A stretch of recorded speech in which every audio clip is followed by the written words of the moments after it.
You know the name Bloody Mary, the monster from the mirror, the ruthless Catholic queen who burned hundreds of people at the stake for daring to read the wrong Bible. But what if I told you that monster was made, not born? Buckle up, because the real story of Mary Tudor is a psychological horror show that your history textbook was too terrified to print. We're talking about a beloved princess who was systematically broken by her own father, a queen so desperate for love that her body faked pregnancies, complete with a swollen belly, morning sickness, and even milk, but no baby. A ruler whose private agony was so immense, she unleashed it on her kingdom in a storm of fire and blood. You're about to discover the shocking personal tragedies that forged England's most infamous queen.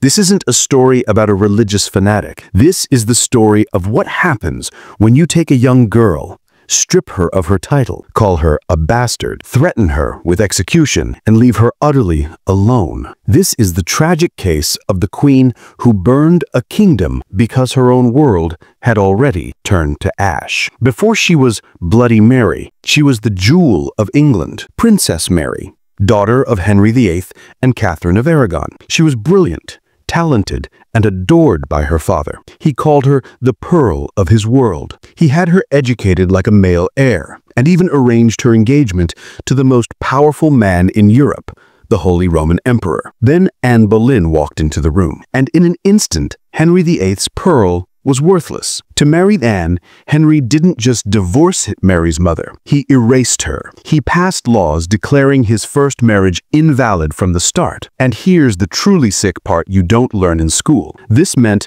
Princess Mary, the heir to the throne, was officially declared a bastard. She was stripped of her title, her servants, and her place in the line of succession. She was no longer Princess Mary, she was now the Lady Mary, a walking, breathing symbol of her father's biggest mistake. But it gets so much worse. Henry forbade her from ever seeing her mother again. Catherine of Aragon was essentially imprisoned in a damp, decaying castle, writing desperate letters to the daughter she would never hug again. Mary, just a teenager, was forced to serve as a lady-in-waiting to her own baby half-sister, Elizabeth, the child of the woman who had destroyed her life. Imagine being forced to attend to the baby who stole your crown, your name, and your mother. It was psychological torture orchestrated by her own father. Henry demanded she sign a document admitting her parents' marriage was a sham and that she was illegitimate. When she refused, he threatened her with execution. Her own father was ready to murder her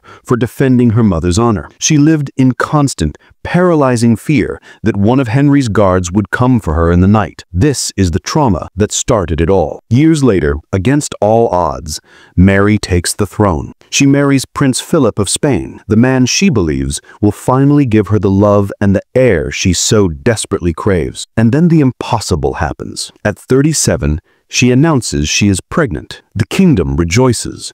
Her belly swells. She stops menstruating. She even claims to feel the baby move. Her doctors confirm it, and letters are sent all across Europe announcing the imminent birth of a Catholic heir. The nursery is prepared, the finest silks are ordered, and the country holds its breath. But the due date comes and goes. Weeks turn into a month, then 2. The court grows silent. The queen remains in her chambers, insisting the baby is coming. And then the horrifying truth dawning on everyone. There was no baby. It was a phantom pregnancy. Modern doctors call it pseudocysis, a rare condition where a woman's overwhelming desire to be pregnant causes her body to mimic every single sign of it. Her mind had literally tricked her body into a 9-month lie. The public humiliation was absolute. The child, who was meant to secure her legacy, became a national joke. But here's the part that will haunt your dreams. It happened again. A few years later, she convinced herself and the court she was pregnant a second time. Again,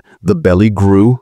Again, the announcements were made. And again, nothing. Just an empty cradle and a queen's sanity stretched to its breaking point. This is the secret key to understanding her rage. She believed God was punishing her for being too lenient, punishing her for allowing the heresy her father had started to fester in England. Her personal, intimate agony convinced her that she had a divine mandate to purify her kingdom with fire. This is when the Lady Mary truly becomes Bloody Mary. Consumed by grief and religious fervor, she unleashes the Marian persecutions. Her goal? To wipe the Protestant faith from England. The method? Burning at the stake. But you have to understand, this wasn't just about punishment. Burning was a spectacle. It was a terrifying sermon delivered with human torches. And Mary's government was chillingly efficient. We're talking about nearly 200 people, men, women, and even children, being publicly executed in just under 4 years. You don't learn this in history class. They didn't just burn famous bishops. They burned common folk, weavers, blacksmiths,